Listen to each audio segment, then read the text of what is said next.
നമസ്കാരം. ഉറ്റ സുഹൃത്തിനെ കൊലപ്പെടുത്തിയ കേസിൽ പ്രവാസിക്ക് ജീവപര്യന്തം തടവ്. ബഹ്റൈനിൽ വെച്ചാണ് കൊലപാതകം നടന്നത്. സുപ്രീം ക്രിമിനൽ അപ്പീൽ കോടതിയാണ് ശിക്ഷ വിധിച്ചുകൊണ്ടുള്ള ഹൈ ക്രിമിനൽ കോടതിയുടെ ഉത്തരവ് ശരിവെച്ചത്. 43-കാരനായ പാകിസ്ഥാനിയാണ് അടുത്ത സുഹൃത്തായ മുദാസിർ സരീഫ് മുഹമ്മദ് എന്നയാളെ കൊലപ്പെടുത്തിയത്.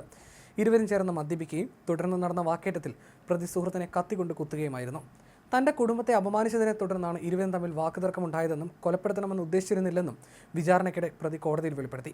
കൊല്ലപ്പെട്ടയാൾ പ്രതിയുടെ മൂത്ത സഹോദരനെ മർദ്ദിച്ചതായി മദ്യപാനത്തിനിടെ വെളിപ്പെടുത്തി. കൂടാതെ പ്രതിയുടെ അമ്മയും സഹോദരിയും കുറിച്ചും മോശമായി സംസാരിക്കുകയും ചെയ്തു. ഇതിൽ പ്രകോപിതനായ പ്രതി അടുക്കളയിൽ എത്തുകയും കത്തി തന്റെ പോക്കറ്റിൽ ഒളിപ്പിച്ച് വെക്കുകയും ചെയ്തു. തുടർന്ന് ഈ കത്തി ഉപയോഗിച്ച് സുഹൃത്തിനെ പലതവണ കുത്തുകയായിരുന്നു. കൃത്യം നടത്തിയ ശേഷം താമസ സ്ഥലത്ത് നിന്നും ഇയാൾ ഓടി രക്ഷപ്പെടുകയായിരുന്നു. സംഭവം നടന്ന വിവരം ലഭിച്ച മണിക്കൂറുകൾക്കുള്ളിൽ ഇയാൾ പിടിയിലാവുകയും ചെയ്തു. പ്രതിയും കൊല്ലപ്പെട്ട ഇയാളുടെ സുഹൃത്തും തമ്മിൽ 10 വർഷത്തെ സൗഹൃദമാണ്. ബഹ്റൈനിൽ ജോലിക്ക് എത്തുന്നതിന് മുൻപ് പലയിടങ്ങളിലും ഒരുമിച്ച് ജോലി ചെയ്തിട്ടുണ്ടെന്നും പോലീസ് അറിയിച്ചു. 4 മാസം മുൻപ് ഈ കേസിൽ ഹൈ ക്രിമിനൽ കോടതിയിൽ വിചാരണ നടക്കുകയും ജീവപര്യന്ത തടവിന് കോടതി വിധിക്കുകയും ചെയ്തിരുന്നു. തടവിന് ശേഷം പ്രതിയെ നാടുകടത്താനും കോടതി ഉത്തരവിട്ടിരുന്നു. എന്നാൽ പിന്നീട് പ്രതി ജീവപര്യന്ത തടവിനെതിരെ അപ്പീൽ കൊടുത്തു. ഇതിലാണ് സുപ്രീം ക്രിമിനൽ അപ്പീൽ കോടതിയും ശിക്ഷ ശരിവെച്ചുകൊണ്ടുള്ള വിധി പുറപ്പെടുവിച്ചിരിക്കുന്നത്.